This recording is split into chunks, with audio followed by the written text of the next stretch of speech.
জয় গুরু দাদা ও মায়েরা। আজকে আপনাদের বলবো, একটি দাদা এসে তার ব্যক্তিগত কতগুলি সমস্যার কথা নিবেদন করলেন শ্রী শ্রী ঠাকুরের কাছে। শ্রী শ্রী ঠাকুর তাকে বললেন, কষ্ট দেখে ভয় পেও না, কষ্ট ছাড়া কেষ্ট মেলে না। আর পরিবার পরিবেশের জন্য ন্যূনতম ত্যাগ স্বীকার করতে তুমি যদি নারাজ হও, তারাও কিন্তু তোমার বেলায় অমন্তরেই হয়ে চলবে। তার ফলে দুর্ভোগেই তোমার সাথী হবে।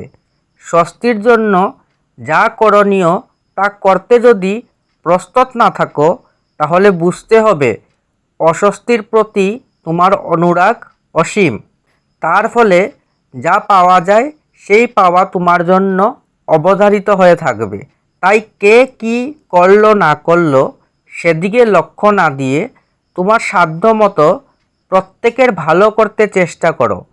অবশ্য আত্মরক্ষার প্রতি নজর রাখাটা সবসময়ই দরকার।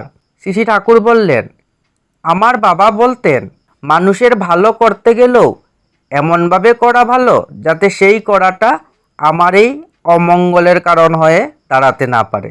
আগে আমি লোককে টাকা পয়সা যা দিতাম এমনি দিয়ে দিতাম। একজন যে সাহায্য হিসাবে কিছু নিল বা পেল, তার কোনো স্বীকৃতি সে নিজ হাতে লিখে দিয়ে যেত না। পরে দেখলাম এইভাবে সাহায্য দেওয়াটা একটা বিপদের কারণ হয়ে দাঁড়ায়। তারপর থেকে খাতাপত্রের ব্যবস্থা করা হয়েছে। কালের আবর্তের মধ্যে পড়ে পদে পদে সাদামাঠা ব্যাপারের মধ্যেও কালিমার ছাপ পড়ে। তাই শুভবুদ্ধি নিয়ে কুশল কৌশলী হয়ে অসৎ বা তার নিরাকরণ করে চলা লাগে। সরল হওয়া ভালো, কিন্তু অপরের কুটিলতা পূর্বেই ধরতে বা নিরাকরণ করতে না পারাটা ভালো নয়। যেইজন কৃষ্ণ ভোজে সে বড় চতুর। কেষ্ট ঠাকুর ছিলেন চতুর চূড়ামণি। আমরাও যদি তার পথে চলি, আমাদের ভিতরও চাতুর্যের সম্পদ জেগে উঠবে। অর্থাৎ আমরা শুধু ভুল বা ভেল দেখে ভুলব না, অন্তর্ভেদী দৃষ্টি দিয়ে যথাযথভাবে দেখে নেব কোথায় কার বা কিসের ভিতর আসল বস্তু কতখানি আছে, ভালোর মধ্যেও বা খারাপ কতখানি আছে, খারাপের ভিতরেও বা ভালোর সম্ভাব্যতা কতখানি আছে। পক্ষপাতহীন এমন দৃষ্টি বিজ্ঞান দৃষ্টি। এই দৃষ্টি না থাকলে মানুষ নিজ ধারণারঞ্জিত দর্শনের অবাস্তব জগতে বাস করে আর পদে পদে হুচট খায়। বিভ্রান্তি তাদের কাটে না।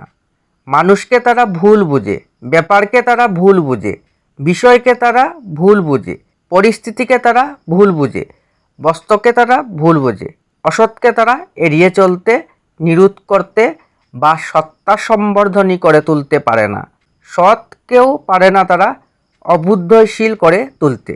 মোহাচ্ছন্ন হয়ে অসৎকে হয়তো সৎ মনে করে, সৎকে হয়তো অসৎ মনে করে। একজনের চাটুবাক্যে ভুলে হয়তো তার বদ মতলব ধরতে পারে না, আবার কোনো বন্ধু সশ্রদ্ধভাবে ত্রুটি ধরিয়ে দিলে রুগ্ন অভিমানে আঘাত লাগায়, তাকেই হয়তো শত্রুভাবাপন্ন বলে মনে করে। এইটি শ্রী শ্রী ঠাকুরের আলোচনা প্রসঙ্গে নবম খণ্ড, 5ই কার্তিক, বৃহস্পতিবার, 1354, ইংরাজি 23 তারিখ 10 মাস 1947 সন থেকে এটি নেওয়া হয়েছে।